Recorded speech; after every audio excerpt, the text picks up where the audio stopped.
big a deal is this?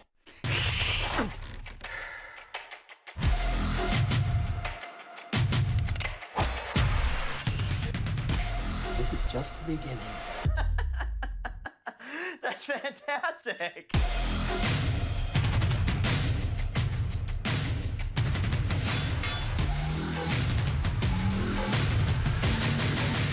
We just met, but yes, we will be best friends.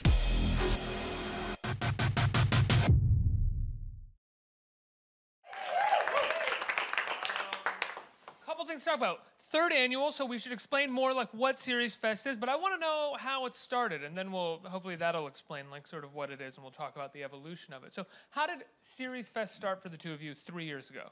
Oh my gosh, has it been 3 years? Yeah. Could be yesterday. That's what your publicist told me. No. It's been 3 years. So I used to work for the Film Society of Lincoln Center and produced events at the New York Film Festival, and there are 13 festivals a year. And I had sort of left and was talking with Kaylee, and Kaylee had come to me and said, hey, would you ever consider putting like a television aspect, you know, bringing something either to the New York Film Festival, or at the time I was consulting with the Las Vegas Film Festival, and I was like, that's a really cool, interesting, unique idea. And then when I started to delve into it, I was like, how do you put the entirety of what's happening in the TV industry into like a panel or a side section of a film festival? It doesn't quite feel like we can capture everything.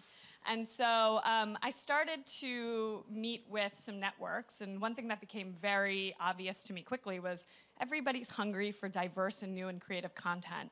And I knew filmmakers, we both knew filmmakers that were out there, just like they had been doing an independent film, fully financing independent pilots and independent series. And when I would say to them, well, what do you do with it? It was like, well, it's on YouTube, or more than that, it's on my shelf. And so I said, hold on. So there's all these people out there making great independent content, serialized, and all these people out there looking for it. If we could bring that together and bridge the gap and create kind of a discovery platform, there'd be something really exciting. So I came back to Kaylee right after she'd gotten back from her honeymoon, in fact, maybe the day after, and said, we're not gonna do a panel at a film festival. We're gonna launch an entirely new festival dedicated to serialized content. And that's how the idea of SeriesFest was born. And how did the first year go? How did you start reaching out to people? How did you find content? And what made you choose Denver? I'm originally from Denver, and we had, there we go, that was easy. We had discussed that it was important to us to have a festival that was a destination festival, much like, you know, Sundance or South by, where people go into the weekend and they're completely immersed in it. If we had chosen LA or New York, we felt like we could get lost with everything else that goes on in LA or New York, and we really wanted to create also a community. A lot of the independent pilot creators felt like they were kind of on their own island, and we really felt it was important to create a community for these creators. So we talked about the time of year that it made sense within the television industry, and we said that's really around June. So, and I said, well, Colorado's beautiful in June, and we have this beautiful place called Red Rocks that we could do opening night, and made a few phone calls, and a few weeks later we were, you know, out in Denver and meeting with the governor's office, and here we are. And I think what you neglected to say was it was end of January when we went out there for the first time in 2015. And literally we were getting on the plane. I said, oh, let's do this. And let's do this June. And so we announced like 2 weeks later, and in 4 months launched our first festival. And, you know, to one of your questions, how did we get everyone involved? I mean, we literally, pounding the pavement, never had more of a real frame of reference for me. I mean, we both just knocked on every door. We asked favors of every single person we knew just to get in there. And we knew if we could talk about the idea and the sense of community and the passion we had to develop this discovery platform, that we could get people involved. And we were really lucky that we had some great advisory board members that came on really, really early on to support us, and we got some networks on early on, and you know, our first year we had the premiere of Mr. Robot. You know, we had the cast and creator out there, and that was huge for us, and now it's just blown up. Yeah, and we also, I think we had a great team, a small team. There were like 6 of us to start, of people that were friends or colleagues, and said, I want to be involved, I want to help, what can I do? And it was really everyone that was reaching out to everyone they knew, saying, do you know anyone making pilots? And so it was a lot of work from, you know, a small group of people, but there was a team behind it. Now, what was once called the golden age of TV, which I think some people still refer to it as, has now become this kind of, there's just so many people making TV right now, making serialized content, whether it's documentary to scripted, to in-studio production. Like, it's unbelievable how much is actually being made. Do you think that your choice to do a series festival and your ability to get all these people has something are sort of correlated to that? Definitely. I mean, I think one of the questions we often get asked is, there's so much out there. How do you choose what to watch? What should I be watching or what to choose? And we, at SeriesFest are trying to showcase what we feel like is, the best, either upcoming and episodic or the best independent out there. In the same way you look at film festivals to do that for you too. Now, with pilots, with film festivals, if something hasn't been bought yet, it just hasn't been bought yet. It's not necessarily rejected. With pilots, you have a fair amount of pilots that get rejected by networks. Do you guys screen pilots that maybe NBC or someone else turned down? We have. I mean, most of the stuff is brand new that we're showcasing. We do, especially in our independent pilot competition and our new 2 other competitions that we added this year. I mean, all of that stuff, almost, I would say 90% of it's world premieres, or they've screened at 1 or 2 other festivals. So we're showing a lot of new stuff. But yeah, I mean, occasionally we get things that, may not have made it. I mean, also, the reason something doesn't make it on one network could be it's not the right audience for that network. It could be a million reasons. So it rarely has to do with quality of the content. It's like simply like it doesn't fall. Oh, this didn't fall into our fall lineup this year. Totally. Yeah. But there's never before been a platform to take it and give it another life. And we feel like at SeriesFest we can do that. So you're in Colorado in January, and you say we're going to do this in June. How far along were you in finding content to show? We hadn't found anything. We hadn't started. Yeah, we hadn't even told anyone. We didn't even have a name when we flew to Denver. Like, we were sitting there going, well, what are we going to call it? Like, I remember being in the hotel room with Randy being like, what are the names? And we just were like falling asleep, throwing names back and forth. I mean, we literally built the company in 4 months. And a month before, I remember we got on the phone with someone and we were talking about what we were doing. And he goes, I really think you girls should just wait and do this maybe next year. And we're like, oh no, like this is happening. We have John Legend doing opening night for us in, 3 weeks. So, but thank you.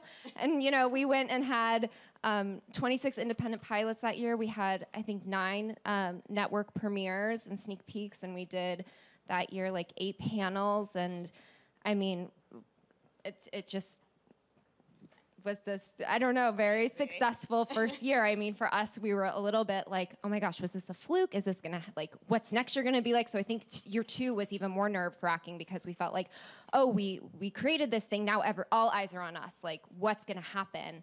And last year it just grew, and this year, I mean, when we were just looking at our programming, our program just went to print, and we were like, oh my God, like we have some incredible programming, which we just announced. What are you most excited about? That's so funny. Well, it's certainly opening night. We were really lucky to partner with CNN this year on their upcoming series, The 90s. And if you've seen the 60s, 70s, and 80s, we're doing... What's that about? But we're premiering their music episode at Red Rocks, so it's such a great sort of opening night. Then we've also got Miss Lauren Hale coming to join us, and it's our first time there, and Common, and what 90s would be complete without En Vogue? Yeah. So we have a great lineup for that, yeah. En Vogue they're performing. They're all performing. That is incredible. They're, I have to say, I recently saw En Vogue live again, and they are just incredible. Wow. So you're doing that on opening night. What else is coming up in the program that you guys are excited to talk about? We just announced yesterday we're doing the premiere of NBC's The Brave for a closing night, and we have Mike Vogel and Anne Hesh and the entire cast coming out. And the creator, so that's going to be really fun. We're excited about that, and we've seen the episode, and it's amazing. I'm so excited to see the whole series. It's really an incredible show. So. Yeah, this is going to be a fall show that everybody is raving about. Yeah. And how have you found Denver has taken to the festival as well? Because as you said, you sort of want to have a destination city like Austin or like Park City is. So how have you found Denver has really taken to it? I think when we started this, and most people were coming in from out of town, and this year we made a really big effort to bring in the community even in a bigger way. I mean, we were very lucky because Governor Hickenlooper and his office supported us literally from day one. It was one of the reasons we ended up in Denver was, he really came to us and said, we want more people creating work in Colorado, and we feel like you guys could be a great platform to help get us there. We also partner with the Denver Film Society, so we're very lucky to have partners like that already have a base, and they have a beautiful, the C Film Center has 3 beautiful state-of-the-art theaters where we host most of the festival.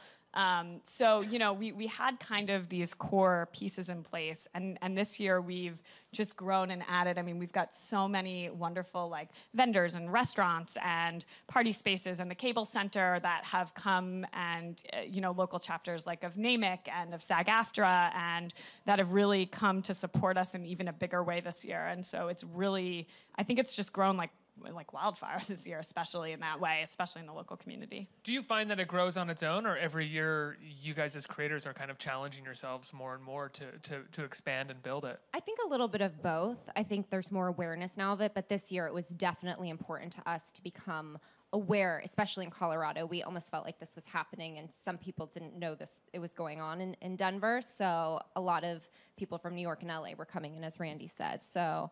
And you know, I didn't even rent a car for the first few weeks I've been out in Denver, so that I could tell every Lyft driver, you know, what was going on. True. She sold a VIP pass on her way to the airport yesterday. So, you know, I'm a, you know, total grassroots marketing all the way. Well, I mean, if the Lyft and Uber drivers are anything like the ones in Park City, they love to talk about the events that are going on. They love talking about what's happening in the city. That's what we said. I mean, there's nothing like, truly like getting to Park City. It doesn't matter what car you get into or who you're talking, everybody knows about Sundance, and that's, you know, what we're really trying to emulate. And, you know, it's really definitely changed, and we're doing a lot, you know, more marketing, obviously, and advertising and things like that. But I just also think having 2 years under our belt, and we started this, it was 1 weekend, and now we're 6 days. Yeah. So it's just gotten a lot bigger. Can I ask, how did you book John Legend in your first year? That's unbelievable. We're very lucky that we have. I have a friend who came on to do our music. What is she called? Our music programmer. Music programmer, and she works in the music industry and has worked with John. And it really made sense to have John because he had Underground coming out, and he has a television production company now. Was really getting into the content space. And same last year we had Sia, and the reason why we went to Sia, not only because she's also incredible, was because she's getting into the content space as well. And we were actually supposed to screen something of hers, but it wasn't quite ready for this year. So did she do one of her performances where she was hidden and you can't tell? Yes. And It was amazing. A full hour. And, you know, it's been amazing with both of them, too, because even we've seen John a few times since then, and he's so supportive of what we're doing, and it's why he did it in the first place. When we said, look, we're not just here to throw you on stage at Red Rocks, we are celebrating independent artistry and this new movement of independent TV, and you are clearly involved in a big proponent of it. And, like, you know, him and Sia have both just been tremendously supportive. And now, I mean, even this year with Common and Lauryn Hill and Vogue, I mean, they're just like, what can we do? We love this. We love this concept, you know? So awesome. Let's get some questions from the audience. Who has a question? Right here. Hi, how are you? Good. How are you? I was wondering, what is kind of the criteria? Like, how do you actually select the pilots that are shown, and what makes them stand out to you? That's a great question. So we've had an independent pilot competition, which is we've typically looked for 20 to 30 minutes and 45 to 60 minutes. Now this year we did add a digital shorts competition, which is less than that, so more on your web series and digital, and a late night competition, which is all kind of Adult Swim absurdist comedy stuff, and that's actually we're partnering with Adult Swim on that, so it's we're very excited. But I mean, I think in terms of what we're looking for, it's all story. Story is the most important, and also a well-crafted pilot. We often get things that are short films or that are shorter proof of concepts, and we can tell immediately. And, you know, for us, it's, you know, is there a really good story there, characters that you want to be with, not just for the next hour and a half, but for the next 7 seasons. And, you know, and then how are you crafting that to make sure that you're not giving it all away in the first 5 minutes and things like that? Yeah, I mean, just to add on to that, we really look at the series Bible, not just the pilot, and really look at everything they submitted to see, is this going to last, and have they thought this concept through. And it's not always, people often think it's about production value, and we have some things that have amazing production value, and other things that you can tell they didn't have the money, but you can just see that there's such a unique perspective coming from the creators that, you know, it's really exciting. Next question. Hi, I was wondering what the international response was. Have you been getting more foreign entries or foreign audiences come out? Absolutely. So we, on the independent side, actually last year, our winner in drama was from Ireland, FAR, and our audience award was from Canada. And so we've been getting a lot more. That's certainly helped. And then we actually did an international spotlight section that we launched last year that has just grown. I mean, we could have put 20, we could have been the whole festival this year, but we're highlighting 7 series from around the world that haven't been shown yet in the US. So they're all North American premieres. And you know, some of our best content comes from around the world when you look at Homeland or The Office. So we're really, really excited, and these shows are tremendous. We have shows from Israel and Sweden and the Netherlands and France, and so we're excited about that. So cool. I think we have time for one more question right here. Hello, ladies. You guys make the creation of SeriesFest sound so easy. I wanted to know, what were the challenges when you guys were first starting, and were there any moments where you planned something to happen one way but it didn't quite go that way? We must be very Yes. calm if we make it sound so easy. Yes, all the You time. do make it sound very, very. No, it definitely was not easy. I will say that from the moment we decided to do it and do it in Denver, it felt like this was something that was meant to exist, and there were things that fell into place easily, but that was a lot of phone calls, a lot of emails, a lot of work. We do not work from 9 to 5. We work from 7 till 2 in the morning with the phone never turns off for either of us. And, you know, I think for us, it was about building the team around us. And I think that as we're growing as a company, the challenges have been how to grow, but not grow too fast, because we've had a lot of people come to us and want us to expand in different ways. And for us to be able to sit back and go, who are we? What is our mission? Where do we want the company to be in 10 years versus where do we want the company to be next year, and really taking it step by step. And we've grown very quickly to double our festival in essentially 3 years, 2 years. But it definitely has been done with a lot of thought and care, and a labor of love, truly. I Yeah. mean, we do, and most of our staff works for free. Yep. And you know, we've just been surrounded by really passionate geniuses that have made the festival what it is today. Yeah. Well, season 3 of the festival kicks off June 27th with En Vogue playing, and Common and Lauryn Hill. It's really unbelievable. Congratulations. Thank you. How can people get tickets? Where can people get all the information? Yes, go to SeriesFest.com, or you can check us out on Instagram, Facebook, YouTube, SeriesFest. You can see all the trailers, all the programming's online, and get your VIP passes or your tickets today. Awesome. Thank you so Yeah, much. Give thank it up for you. SeriesFest, everybody. Thank you. Thank you.